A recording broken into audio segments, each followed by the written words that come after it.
Derek Carr, the 34-year-old quarterback currently with the New Orleans Saints, shared an emotional message with his congregation at Church LV in Las Vegas over the weekend. Carr, who spent much of his 11-year NFL career with the Raiders in both Oakland and Las Vegas, took a moment to address a personal tragedy that had deeply affected his family. In a somber yet powerful moment, Carr revealed that his wife, Heather, had recently experienced the loss of their unborn child. The couple had planned to travel to New Orleans for Carr's scheduled medical appointment to address a shoulder injury he had been dealing with. But their plans took an unexpected turn when Heather fell seriously ill and had to be rushed to the hospital. It was there, in the midst of this crisis, that they learned they were expecting their fifth child. Carr spoke to the congregation, visibly moved by the moment, explaining, "So now we're hit with this emotional toll of, wait, we had a child?" He paused, gathering his thoughts.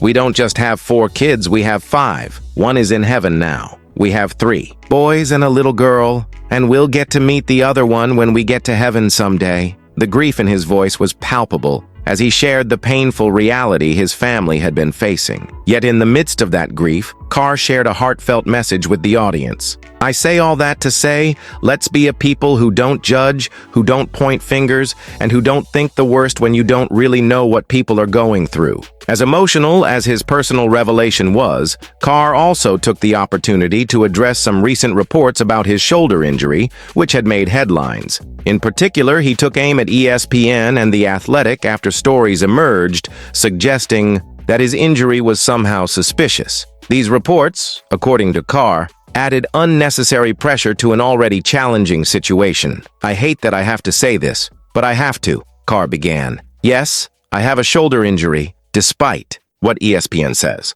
and despite what some lady on a podcast, a reference to The Athletic's Diana Rossini, might think, okay, I have an MRI report to prove it. The team knows about it. We've been in constant communication." The frustration was clear in his voice as he continued. "There's nothing wrong. We're figuring it out, and we're going to move forward with that. Is that okay?" Carr's outburst wasn't just about defending himself. It was about addressing the way the media had scrutinized his situation. The criticism had been unfair, and Carr wanted to set the record straight. Last season, he had already dealt with significant injuries, including oblique and hand issues that limited his playtime to just 10 games. Despite the challenges, he had managed a 5-5 record as the Saints' starting quarterback, throwing for 2,145 yards and 15 touchdowns. But this latest round of media attention was a different kind of battle, one that was all too personal. As Carr spoke to the congregation, his words carried the weight of not only the loss of a child,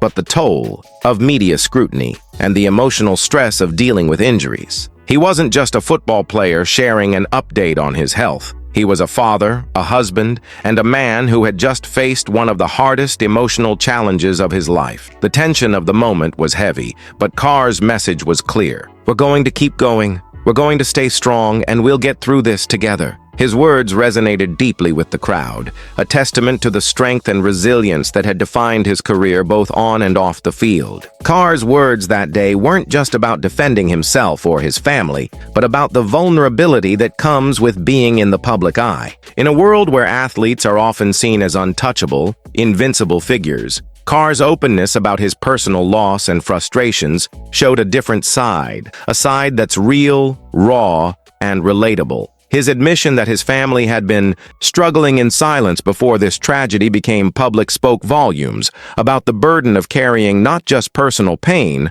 but also the weight of public scrutiny. It's easy to forget that behind the helmets and jerseys, athletes are still human, dealing with the same heartbreaks and challenges that anyone else might face. The contrast between the personal anguish Carr was experiencing and the professional pressures of being in the NFL was stark. He wasn't just trying to recover from an injury. He was trying to recover from a loss, trying to heal emotionally while simultaneously navigating the public's expectations. That's something few can understand. Being expected to perform at the highest level while your world is crumbling beneath you. It's a cruel irony that athletes like Carr are celebrated for their toughness. Yet when they face real personal battles, they're often criticized or misunderstood by the very same people who adore their athletic achievements. Carr's frustration with the media wasn't just about his shoulder injury. It was about the ongoing scrutiny of his every move. The headlines, the rumors, the speculation.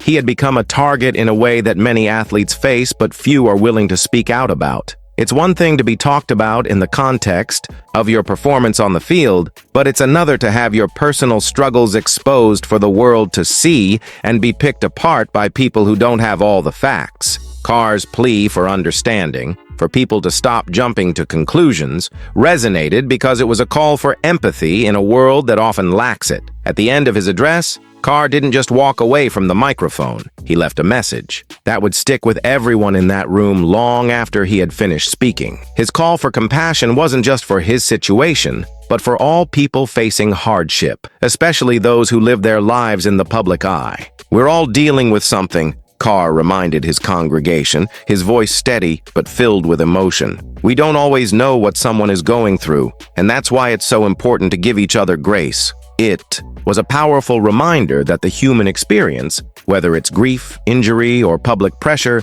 is something we all share. And in a world quick to judge and slow to understand, that kind of reminder might be more needed than ever.